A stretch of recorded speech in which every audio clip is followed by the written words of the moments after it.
Good morning. So today what we're going to do is we are going to do lesson 28, which is our quarter one review, because you have your quarterly this week.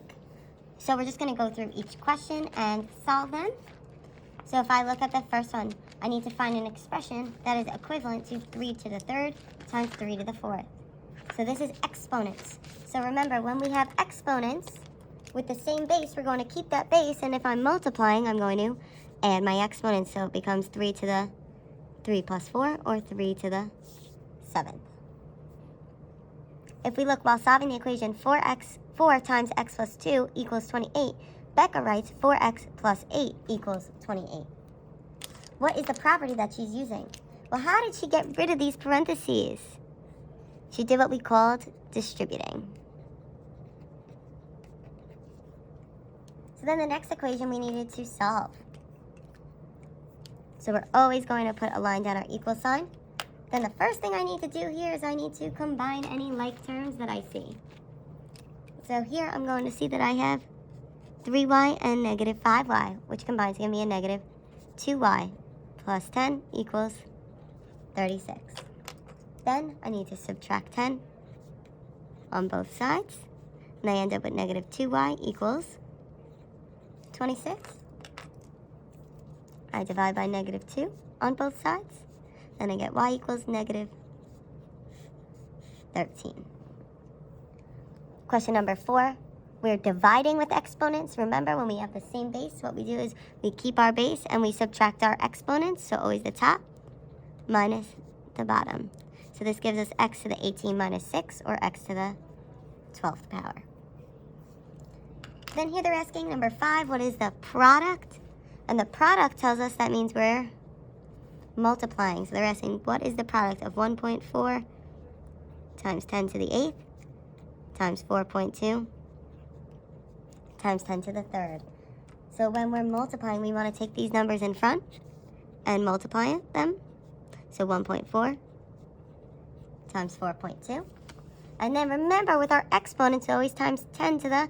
When we're multiplying with our exponents, that means we are going to add our power. So it's times 10 to the 8 plus 3. So then when we multiply 1.4 times 4.2, we get 5.88 times 10 to the 8 plus 3 is 11th power.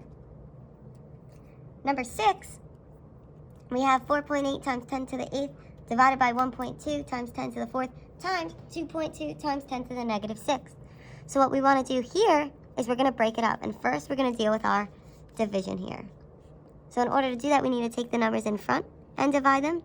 So I'm going to do 4.8 divided by 1.2 times 10. When I divide, I subtract my powers. So I have 8 minus 4. So when I divide 4.8 divided by 1.2, I get 4 times 10 to the 8 minus 4 is 4th power. So what we want to remember to do is we have that, but we still need to do the second part of the problem and multiply it by 2.2 times 10 to the negative 6. So we can't forget to do that part. So when we multiply, we're going to take our numbers in front and multiply them. So we're going to do 4 times 2.2. Then it's times 10. When I'm multiplying, I add my powers. So I'm going to add 4 plus my negative 6 there. And then when we multiply 4 times 2.2, we get 8.8 times 10 to the 4 plus negative 6 gives me a negative 2. Looking at question number 7, we want to put our line down our equal sign. I have 5p minus 1 equals 2p plus 20. We need to get our variables to one side of the equation. So in order to do that, I have 5p and 2p. 2p is smaller, so I'm going to bring it over by subtracting 2p on each side. 5p minus 2p gives me 3p minus 1 equals, those will cancel out, I'm left with 20. Then we're going to add 1 on both sides, and I get 3p equals 21. And finally, I need to divide by 3 on each side, and I get p equals 7. Let's look at number 8. I need to simplify 5 to the 8, negative 8 times 5 to the 4th. I'm multiplying, so I'm going to keep that base of 5. And I'm going to add my exponents. So I have negative 8 plus 4. So that gives me 5 to the negative fourth. But you can't keep your exponent as a negative, so I need it to become a positive. Remember, the way that we do this, we create a fraction. We put our 1 in the numerator, and then in the denominator is 5 to the, and that just changes to a positive 4. Question number 9. We are dividing with our exponent, so I have 3 to the 4th divided by 3 to the 2nd. So when I divide, I have 3 to the, I subtract 4 minus 2, or 3 squared.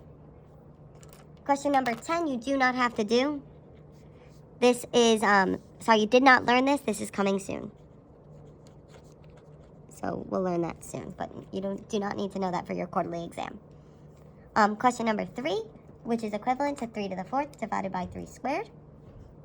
So 3 to the, well, when we're dividing, we subtract. So I take 4 minus 2, which would be 3 to the 2nd. And then 3 to the 2nd, if you put that in your calculator, is equal to 9. And then finally, which value is equivalent to x to the 0? 2x to the 0. Well, I know this is really telling me I'm doing 2 times x to the 0.